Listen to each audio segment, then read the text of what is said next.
every time they leave a building. You know, they had things called boot stays, Right. which raised them up out of. You attach them to your boots like you would with snowshoes or something now, but it was to rise you out of the mud. Clever. And we liked those things, you know, like the chamber pot of wee that's thrown out. Because it was gross. You know, and kind of pigs eating scraps. And, you know, in visual terms, you know, I think it's really important. So it was a really rough place to live. So you mentioned a minute ago that you were pushing for more mud. So, and it just reminded me that there must be a deeply iterative process between what the world that you come up with and the thing that you're trying to create and how you see that in your head, and other people in that kind of crew that also make decisions. Can you describe to me how that process of negotiation and iteration happens, and how you end up settling on a look or an approach or a outcome? Sure. I mean, I guess that's, you know, initially it's something that's presented at kind of concept stage. So, you know, I would present, you know, there are different levels of presentation. I guess that, you know, the first pitch we presented to the BBC and working title was very much, you know, contained key images, key historical images, but also, you know, other works, images from other works, you know, contemporary photography, you know, speaking to the palette. So we sort of put together a document, you know, as a director, designer and cinematographer that sort of represented the tone and style of what we were suggesting, which obviously they went for. And we never really departed from that a great deal. You know, it's really, and obviously there are hundreds of other collaborators that come into that process. And, you know, obviously key ones in terms of the costume designer and the hair and makeup designer, special effects, visual effects. They sort of start feeding into it a bit later on. But, you know, that the key kind of style and tone was sort of set when we came on board, you know, and it's really, I think in terms of the luminaries, you know, the creative really drove that process. And, you know, there are many considerations. Obviously the script is first and foremost, also the time of year we were filming. You know, we ended up filming over summer, you know, and so that there are just practical considerations. You know, if you listen to Eve Hewson doing interviews at the moment, she's talking about, you know, sweating and sort of almost fainting in corsets and, you know, under corsets and crinolines, because she was in the sort of jail we were filming during summer, and she's in the tent jail, you know, because they were shackled and, you know, they're just like a sort of tarpaulin, the jails at the time. And, you know, just how, but then she talks about how much that informed the performance, you know. So it's, I mean, we would have preferred to shoot over winter just because the quality of the light was slightly less harsh. And you would get... Unfortunately, we didn't get as many rainy days in Hooker as we wanted. So, you know, I mean, one of the first things the art department did, I mean, people probably don't realise, you know, under the art department umbrella comes, you know, vehicles, greens, livestock, you know, as well as all the sub-departments of art, you know, set decoration, properties, you know, scenic artists, plasterers, construction, metalwork, you know, they're all actually, you know, my department. So there was probably some sort of 170 odd people, you know, incredibly skilled artists and craftspeople and working, you know, as part of my team. But one of the first things the Greens Department did was sink a lot of large water tanks in the ground out there, just so we could, you know, literally... Wet out the streets. Water, you know, because we'd do big wet downs on the street and at crew call. That sort of stuff, do you? Amazing. You know, it was a process of back and forth in terms of the levels of mud, you know, because obviously, I mean, you know,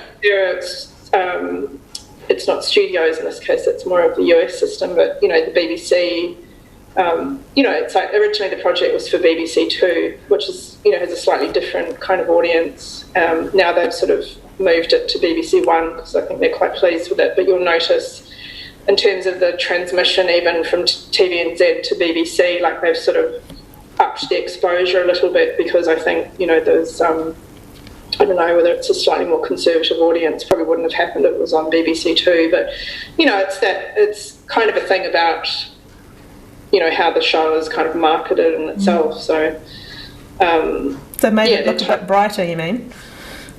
So you'll notice it's quite a bit brighter if you look at the BBC trailer as opposed to the TVNZ trailer. Which like physically brighter. Yeah, like they've pumped up all the levels to make it look more. Well, that's fascinating.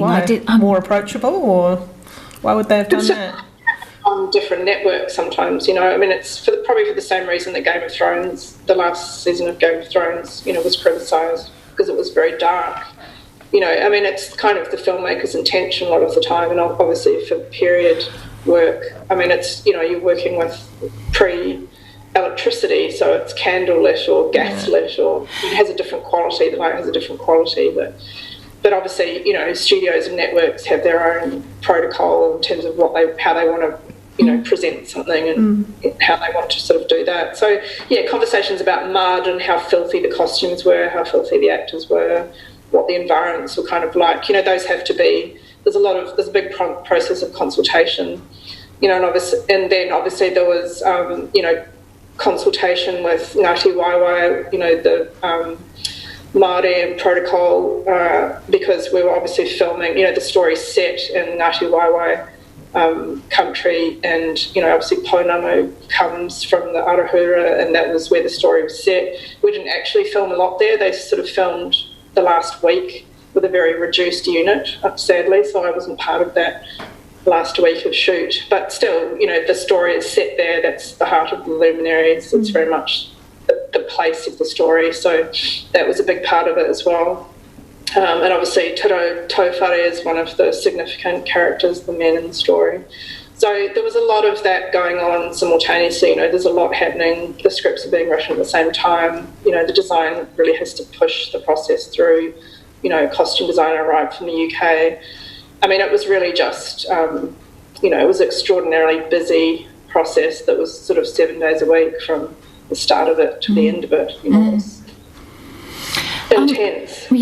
How important, you've mentioned that a number of your crew were and your team were Kiwis. How important was that for you to have fellow Kiwis on the project in order to, and did they, because they're from this land, does that add a great deal to the output, the project in the end? Look, from a practical point of view, from a professional point of view, I always try and work with local crew as much as possible, whatever country or place I'm working in. I think it's important, to participate in the local economy and community. There were certain roles that I brought in a couple of key people from Australia, a charge scenic and an assistant art director, and standby props, who's the main sort of art department representative on set.